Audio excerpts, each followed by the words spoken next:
着街巷，柠檬搭配咖啡，默契却慌张。大雨滂沱的片刻，回忆重现被勾勒，你的眼眸像天空，蔚蓝清澈。时间铭刻，小心的温热，平静的风就像转了弯，交集璀璨光泽，让灯雕刻美好的轮廓，把你所有梦境都加在独家的角色。无论云端海底，只会奔向你，瞬息万变世界，想把你冲击。潮汐涌向岛屿，我坚定走向你，哪怕月落心意。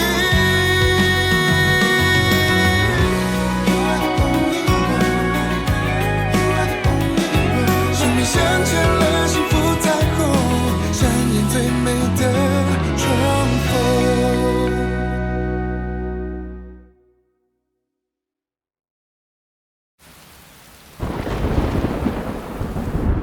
一大批货压在手里卖不出去，现金流也断了，银行贷款也没法还，更没有钱去拓展渠道打开销路了。您说的这个情况，我大概了解了。这对咱们厂来说，确实是一个很大的痛苦。孙厂长，您要是还算相信我方不方便看一下咱们的财务报表啊？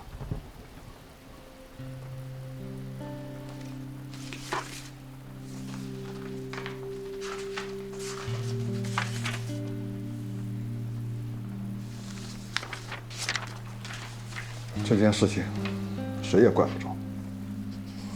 我知道不还贷款也不是长久之计，我只能拖一天算一天，所以我就抓紧进了这批原材料。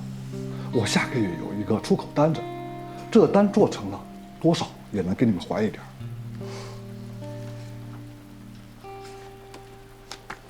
这要我说呀，他们每次来找您的时候，您真不至于都躲着不见。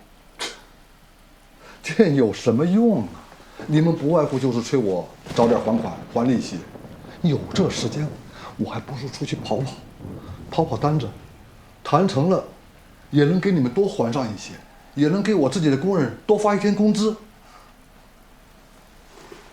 您说的我觉得都对，但是有一点您说错了，我们银行不是只会催你们还款，我们也想帮您去解决问题，度过这个难关。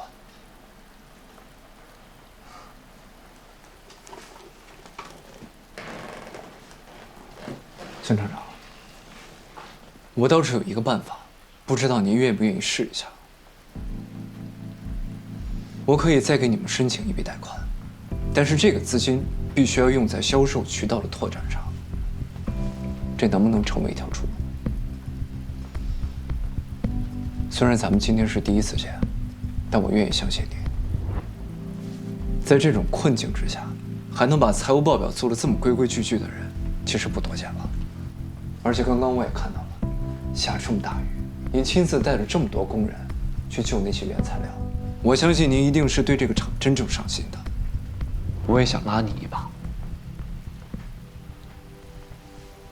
启正，如果你真能给我们贷款，你就是我的救命恩人了。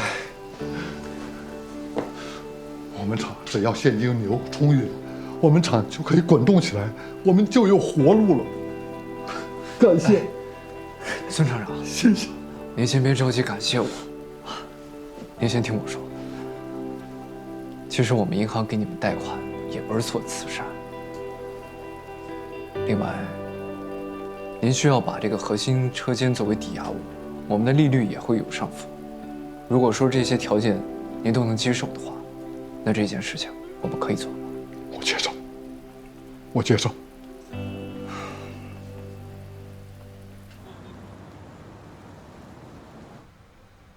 您现在看到的就是我在南安县处理的所有不良贷款记录，其中这食品加工厂已经全额还清了他们的第一笔贷款，剩下的3家企业也在陆续还款中。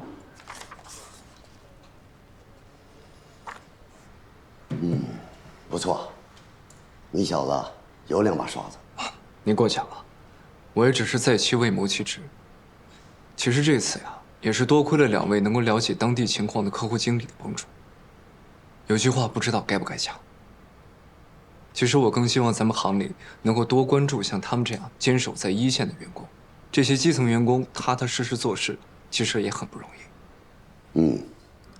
他们是要关心，但是啊，行里更关注你。人在顺境里从容啊，是顺势而为；成功是借势而起。但是呢，在逆境里啊，就不一样了。南安县呢，不良贷款多，业务不好展开。这段日子你没有怨言，踏踏实实的做事情，而且啊，还把这个任何人都处理不了的陈年烂账都解决了。毫不夸张地说，做出的成绩啊，比起你在拓展一部时有过之无不及。谢谢店长。你在分行的时候啊，你们行长一直夸你，那会儿啊，我还觉得他夸张。现在想想啊，他很有眼光。希望以后你到了更高的位置，还能够记住你刚才说的话，在其位，谋其职。一定不会辜负总行领导对我的信任。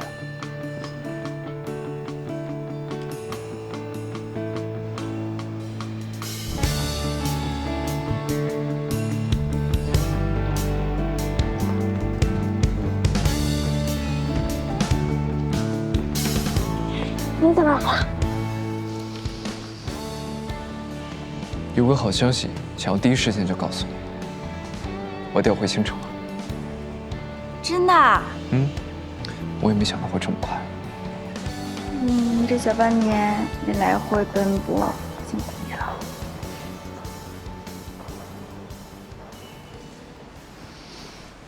这半年你也辛苦了，还好已经调回来了。那你调回来了以后，被调到哪个支行啦？吉安分行，行里的调令已经下来了，担任行长一职，明天去报道。那我以后是不是要叫你季行长？也不是不可以哦。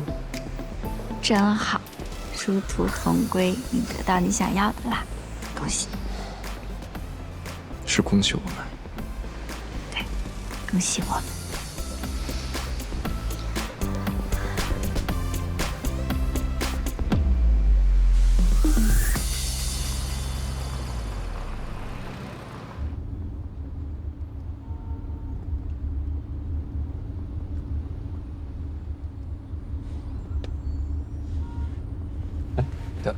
有没有打算要休个年假呀？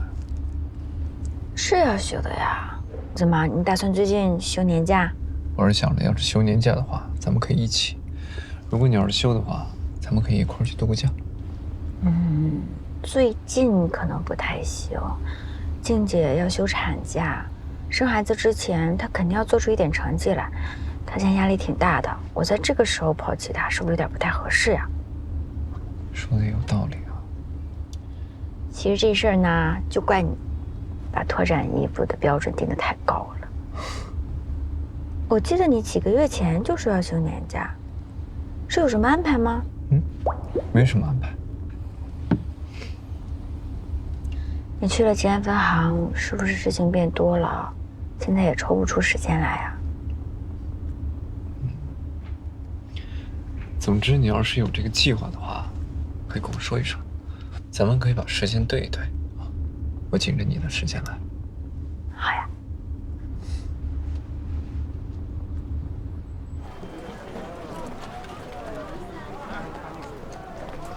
我也就是在前台随便听了一嘴，好像总行也派人过来试岗了，但试了一圈之后呢，还是发现季一恒比较全能，所以最后行长这个位置还是落到他头上了。老季能力肯定没得说，他能调回市区呢，不用每天那么折腾，小宁肯定也放心了呀。是的。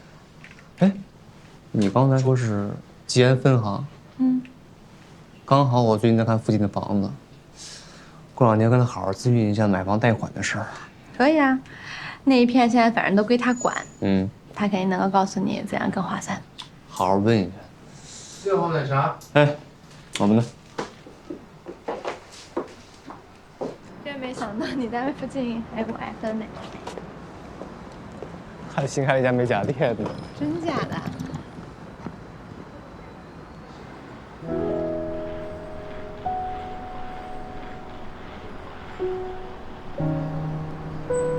爸，妈，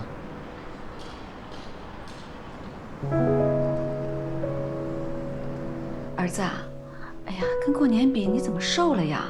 是不是工作太辛苦了？啊，对了，你爸退休已经办下来了，我们琢磨着呀，在这附近租个房子，好好陪陪你。我们也顺便在新城好好逛逛玩玩。哎，你说这儿附近有什么好玩的？这么多呀！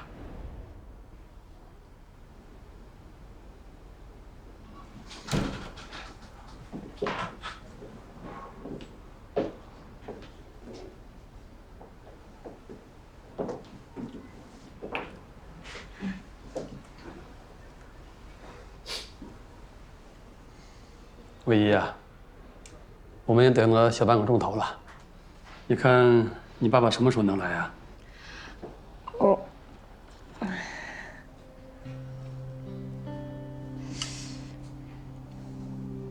不好意思啊，叔叔，我爸他安排特别满，这会儿还在开会，今天恐怕是来不了了。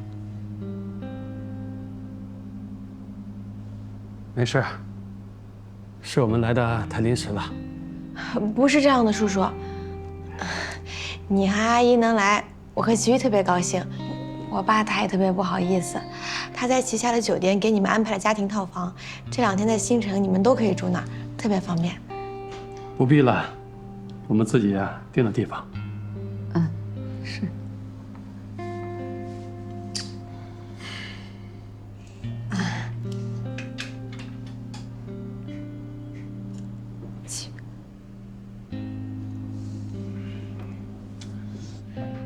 爸妈，我和唯一工作1天了，也没吃晚饭，你们一路也肯定饿了吧？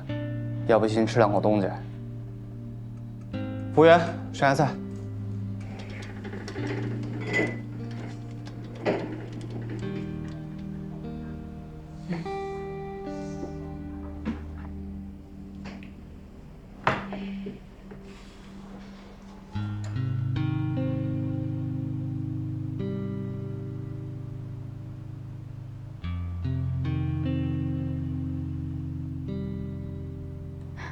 其实不用点那么多，我们普通人家平时吃个家常菜什么就行了。哎呀，平时赚钱也不容易，点这么一大桌，这钱不就哗哗哗的出去了吗？阿姨，您千万别客气，这家店在新城都是数1数2的，您和叔叔难得来一次，当然得吃点好的了。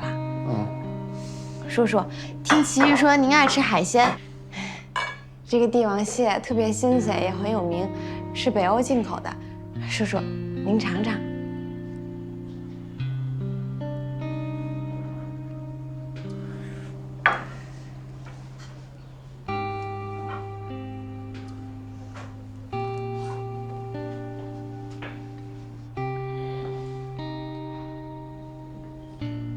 爸，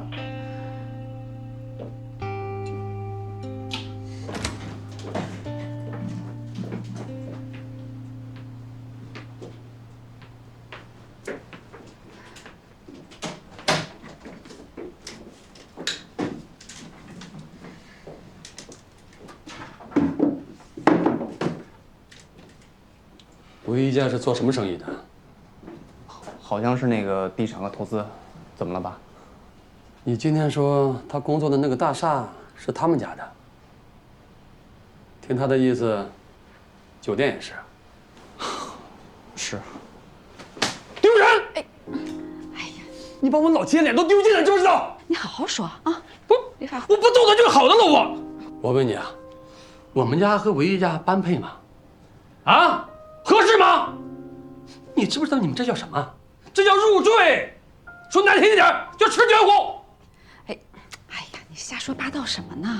我瞎说八道，哪天你儿子真娶了她，把心思往人家一搬，上他家一住，你身边那些亲戚朋友比我说的要难听多了的，还我胡说八道。爸，我和林薇在一起就是因为互相喜欢，我们是正经恋爱，别人愿意怎么说怎么说呗。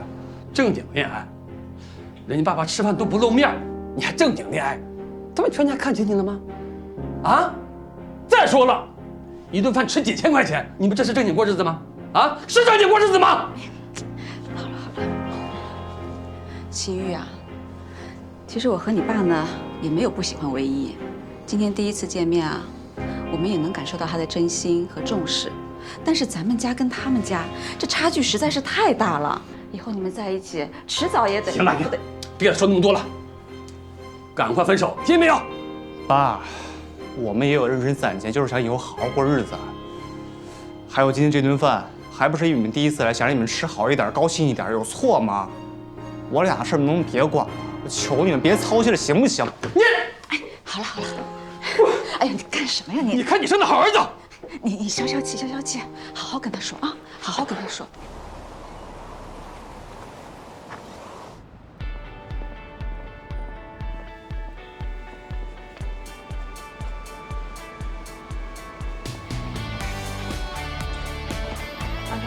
到，方长早，哎，早，黄长早，王长早，黄长早，王指导，哎，领导，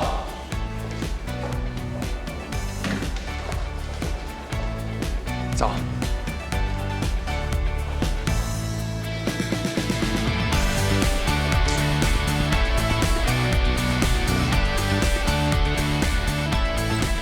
来吧，郑总，参观一下。哇，比之前的办公室大了一圈儿，到底是分行行长啊！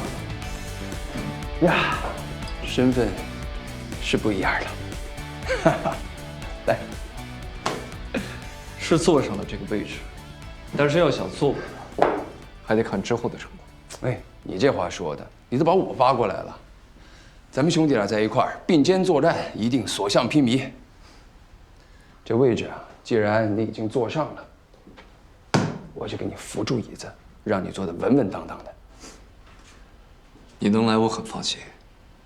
不过吉安分行的情况你应该也很清楚，营销板块依旧是之后工作的重中之重。我们得和全城老牌银行去竞争客户，包括戴瑞的其他分行。所以未来这1个月，我希望在挖掘小体量客户的同时，我们能够谈到1到2组5000万体量以上的大客户，那时候才是真正站稳脚跟。没问题。我昨晚彻夜研究了一下，我发现有家客户。静姐，我刚听说你吐了。啊，没事儿。哎呦我的天，这一天给我折磨得够呛。你怎么样？项目顺利吗？啊，哦，我跟你说正事儿呢呀。啊，我最近接触了一个100年老字号的民营企业，现在总裁的接力棒传到了刚从国外回来的孙子辈手上。是你之前说的那个小副总吗？对，就是这个小副总。现在呢，公司在他手上，他想做大做强，就非常需要一笔不小的资金。如果我们能跟他达成合作协议的话，健姐，你这个经理的位置就坐稳了。哪家公司啊？优品茶叶。这个体量的公司，咱们同行估计没有不想要的吧？是我感觉整个新城银行的同行们都在摩拳擦掌啊。其他银行肯定也不想错过这么优质的客户，咱们得先下手为强啊。在客户接触阶段，没有拿下来客户之前，在外面该说什么不该说什么，我相信你心里应该很清楚。这是一场竞争激烈的信息战，所以我们的行动还有我们的方案一定要精准保密，越是核心的材料，不要地抛泄露。谁不行？谁都不行。这吉安分行不仅是你的立身之战，也是我的。别说外面了，就算回了家，我也保证1个字不会透露的。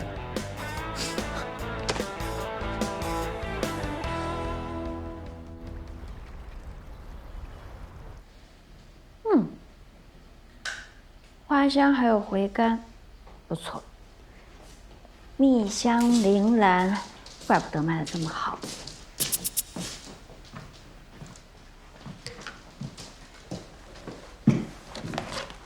你干嘛？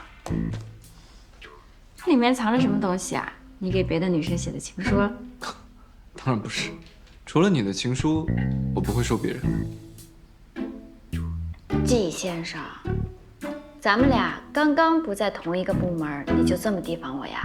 以前可不这样，你这样我会伤心的。说吧，业绩还差多少？要是缺客户的话，我那有多的可以分给你。那我要最大的。你跟饶静现在胃口不小啊，要都要了，还不要最大的？喝点什么呀？美容养颜，女人的事儿男人少管。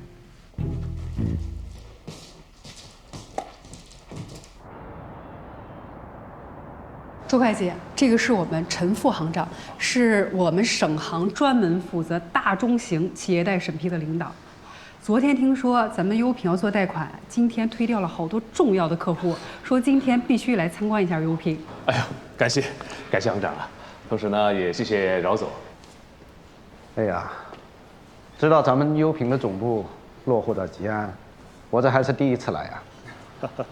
这有品质、有实力的企业，我们区政府一定会竭尽所能大力扶持。那真是太感谢领导了。我们小副总啊，想着做企业革新，这块少不了您的大力支持。哎，好，那我这就过去。哎，那这样，周会计，我们来之前呢，跟财务联系了一下，我跟小图呢想过去看一下财报的情况，所以就麻烦您带我们陈副行长先过去，行，好吧？行，那行好的，那陈副行长您先上去好，咱们一会儿见啊。好。我们戴瑞一直都秉持着和企业共同成长、共同进步的一个原则，跟优品的合作一定会是最优的。好，太感谢了。那我带您到那边参观一下。好。姐，你都不知道，我们家那位自从不跟我并肩作战了以后，天天换着花样的在我这刺探军情。是吗？早知道我就换个职业选老公了。哎呀，我跟你讲，你现在换职业呀，应该是来不及了。但是换老公呢，我觉得还来得及。那我不太愿意。我跟你讲啊，我们家那一位就不一样了，那个嘴根本就把不住门。你知道他昨天晚上做梦跟我聊什么吗？他梦里边跟我聊猪饲料。啊？我问他，我说，你这什么猪饲料啊？他在梦里边就跟我对话说，哎呀，我最近刚服务完一个猪饲料的客户，然后还把他们银行现在做的贴现、保理、个人经营贷，就咱们银行做的那一套东西，事无巨细的全都告诉我，在梦里边还要拉我合伙一起干。啊，还是小赵哥好，季先生不大行。好什么好，一点心机没有。哎，我刚刚忘了跟你说了，我刚刚过来的时候发现，他们这边是做茶叶的，但是有很多好像从国外买回来一些咖啡杯具，还有咖啡豆。我在想，他们以后是不是想做咖啡饮啊？其实呢，我刚才问了周会计同样的问题，他跟我说，只是因为他的领导单纯的喜欢喝咖啡，所以呢，就从世界各地收了很多关于咖啡的器具。我以为是他要做咖啡饮呢，是不是又需要贷款？看刚才那些新设备，大概是有新产品要上市了。厉害呀！我们之前摸到的消息和你打听到的几乎没有出入哎。怎么，现在连领导都不喊了？领导，这小副总确实可以啊，刚来就增加生产线，扩大经营。哎，我想他之后可能贷款的需求和体量应该不会小。这可跟你那猪饲料不一样啊！以后做梦的时候，别说梦话，啊！你懂啥呀？那是混淆视听，虚虚实实，实实虚虚。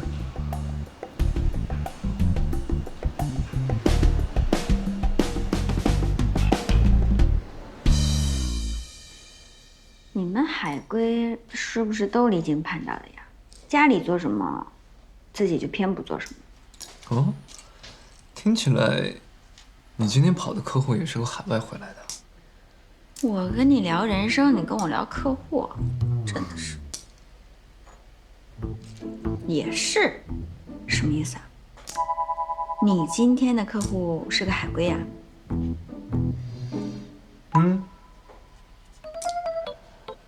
年轻，有魄力，而且在于企业经营和发展上很有自己的想法。看来是接手了家族产业，规模多大？产业这么大吗？一个字都不想透露。1比01年。商业机密。小气鬼。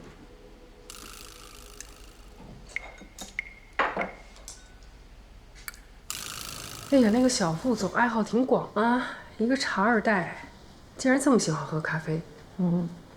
哎，姐，你注意没有？他办公室那个架子上面有好多各种品牌的快消品介绍。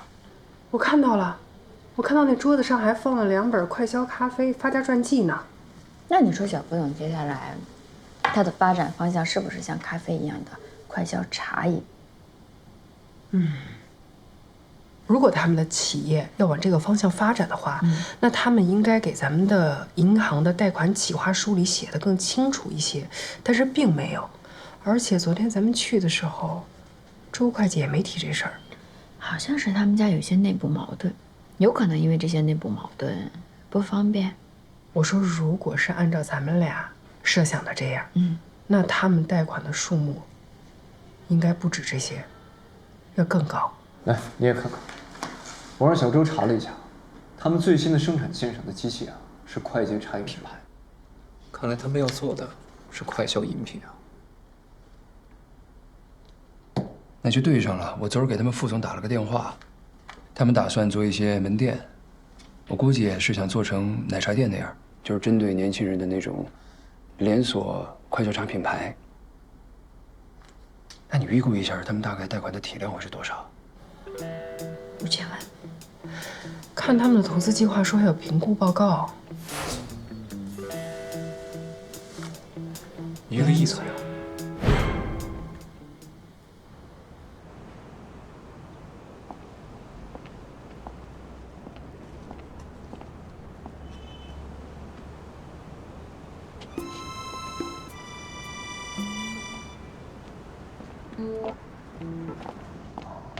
累了吧？怎么在这儿啊？等你啊。一起散散步。走。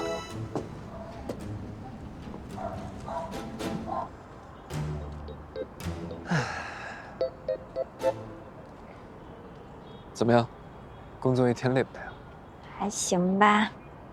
我看季行长有点疲惫的样子，怎么了？跟客户谈得不太顺利？根据客户期待的融资成本，我们做了很多套方案，但利率一直都下不来。你们分行现在利率最低能到多少？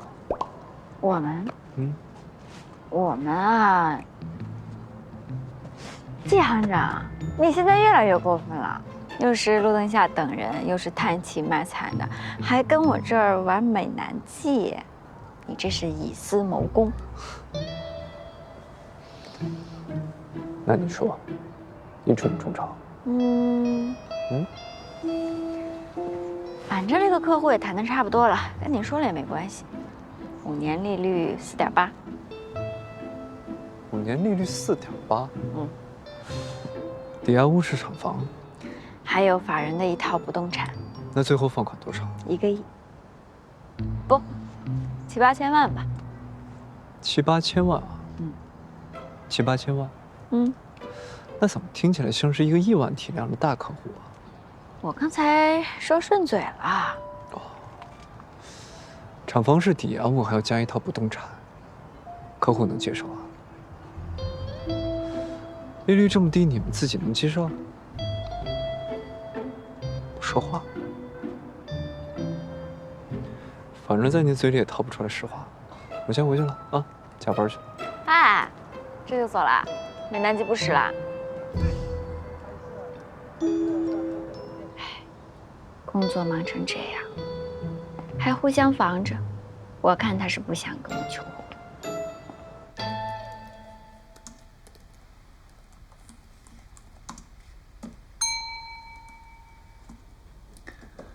你不至于吧？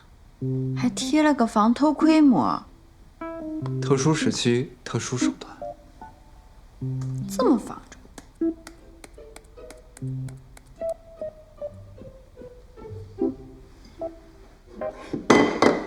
哎呀，弄洒了呀！真是怕什么来什么，还真撞一起了。哎，看出什么新的了吗？什么意思呀？我看出什么了？我什么都没看见。你捂得这么严实，我能看见什么呀？我也可以很不掩饰。走。你干嘛？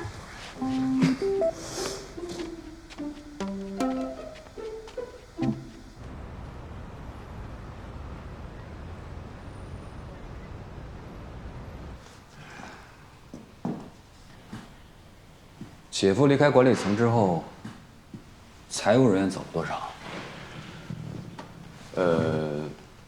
之前的老人一个不剩。副总，你要做快消品这个思路呢，确实是不错，但是需要充裕的资金支持。财务团队在这个时候离开，很明显就是故意为难你。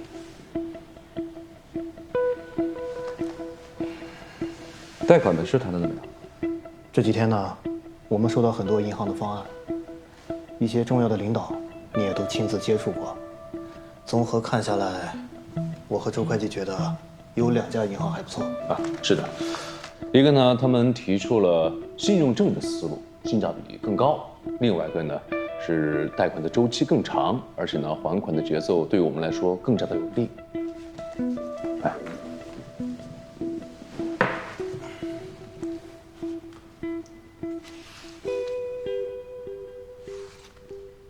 吉安新城，来，就是这儿。准信房，虽然面积不大呢，但2个卧室都朝阳，你看。而且交通一方面，出门就可以上高架。还挺好的，买下来吧，到时候给你爸妈养老住。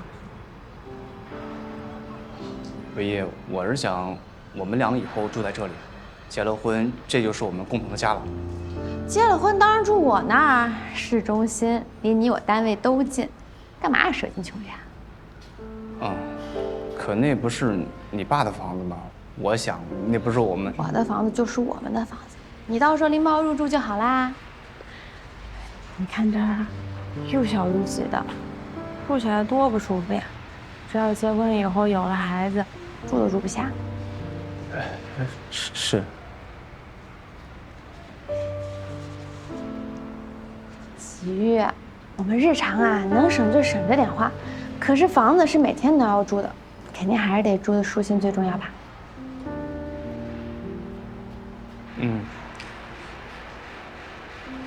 唯一，要不然这样呢，等房子买了以后，咱们先搬过来试试看。如果到时候住的实在不行，你不适应的话，咱们可以。我肯定不适应。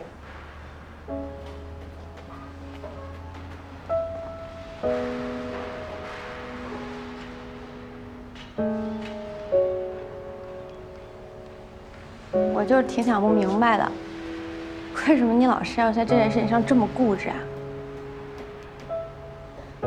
我们明明在一起很开心、很合拍啊，那我们现在异地的问题已经解决了，你有没有觉得恋爱反而谈得越来越沉重了呀？说白了，这个事其实很简单，就是我有房子，明明我们可以把生活过得更好。那不是我的房子，也不是我能负担的生活。吃顿饭贵就贵了，我爸妈说咱们消费水平高，我就忍了，没事儿。那房子这件事，我还占你便宜，我成什么了？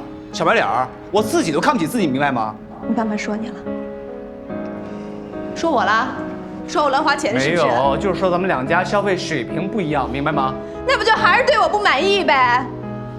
我真心实意请他们吃饭，我还破天荒的刷了信用卡，这反倒都成我的错了。其实我这段时间过的什么日子？我每天我有钱我不能花，我都快憋屈死了。唯一，我知道你委屈，我知道我现在条件可能没那么好，可能这个房子就是我的全部了，但我想努力，我想让咱们未来更好一点，明白吗？你口口声声说是为了我，但其实不过就是在你自己能力范围之内去计划着属于你自己的未来嘛。如果我要是想让和你有未来，我就得放着大房子我不能住，有钱我也不能花，不然我就会让你看不起你自己。说白了，你不就想让我按照你的标准生活吗？我不是那个意思。那你是什么意思啊？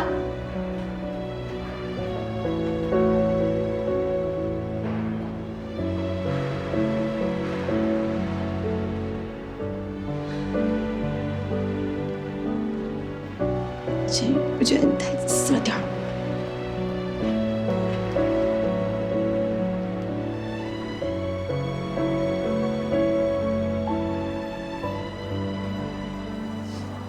我们以前明明那么好，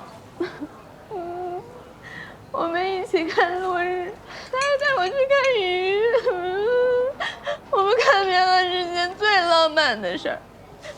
为什么现在非要因为钱啊、房子啊这些东西的，每天哭啊哈的不开心呢？到底是为什么呀？好了好了，哎，别哭了，你在这儿丢不丢人啊？你知道我有多久没有吃这些东西了吗？我每天就想着攒钱怎么把日子过好，结果到头来呢，我爸不看好，他爸妈也反对，那我们还在一起个什么劲儿啊？你要难受吧，你哭也行，哭完了会不会心情好点儿？要不我给齐宇打个电话？不要，我现在不想看到。我一想到他见面又跟我谈这些，我就烦。你知道他今天跟我说什么吗？他说如果住在我的房子里边，他就会心里很不舒服，看不起他自己。可是我呢，我就要去为了他的自尊，去降低我的生活水平。他根本就也没有为我考虑过，你说是不是啊？我说实话啊，他如果真的没有为你考虑，他不会回来。他买房子不也是为了想娶你吗？其实我觉得他也没有错，只不过……那我有错了？你也没有错，你没错。我就是觉得，根本就不是我想要的生活。你想想，我根本就什么都不缺。我有大房子住，我也有花不完的钱，我为什么非要为了他我自力更生，我还苦哈哈的攒钱？我怎么着我都想不通这事儿。服务员，给我再上2瓶好酒，我要最贵的。哎，好了好了，你别自己喝了，我陪你喝。我现在就觉得，我为了他，我那么苛待我自己，我简直就是一个大傻子。从今往后，我一定要做回真正的我自己。你高兴就好。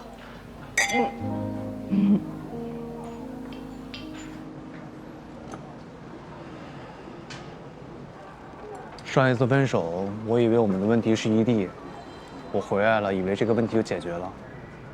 可是这一次，我发现啊，维持长远的爱情，光靠浪漫是不行的，你得考虑现实，是吧？你得有一个稳重体面的工作呀，你得有房，你得有车，有稳定基础。尤其是那个结婚，我本来挺高兴的，也不知道为什么现在就这么焦虑，头疼。焦虑你懂吧？就是想把这些条件啊早点落实好，以后能踏踏实实过日子。可是唯一他不需要，他条件优秀，家里条件好，他不需要考虑一些现实问题，那些有的没的，什么省吃俭用啊，攒钱，都是为了配合我的节奏。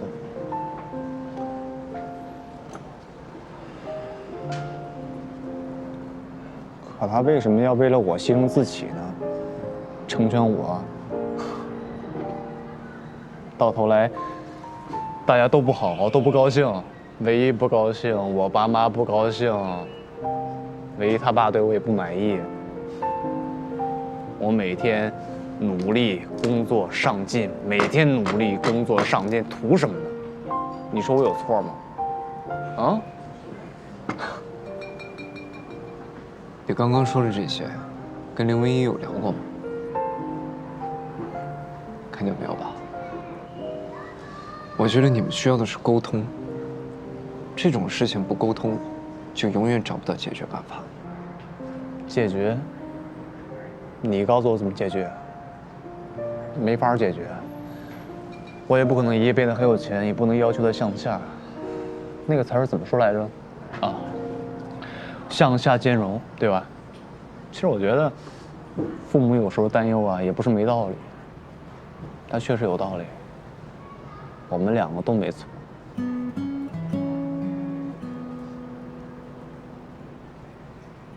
我们就是。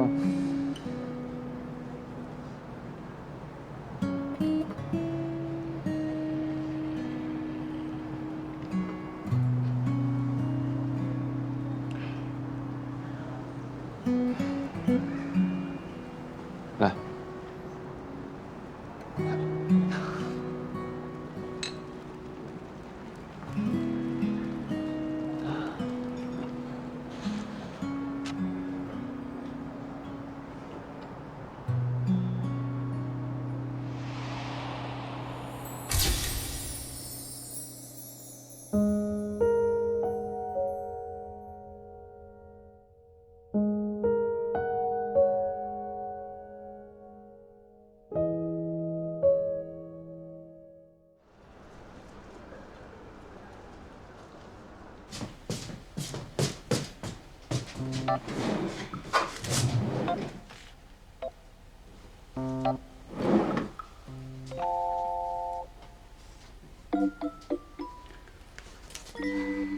事情都过去这么久，他怎么一点动静都没有？该不会是觉得生女主成熟饭，就不用求婚了？开饭了。哦。找什么呢？笔记本，经常翻一翻，对自己有帮助。嗯，还得是小图，温故而知新嘛。嗯，很多事情时间长了，有经验了，也可以用小聪明糊弄过去。但是，这该走的程序跟必要的节点，是一个都不能少的。你说对吧，季行长？那是当然。怎么突然说这些啊？吃饭吧。吃饭吧。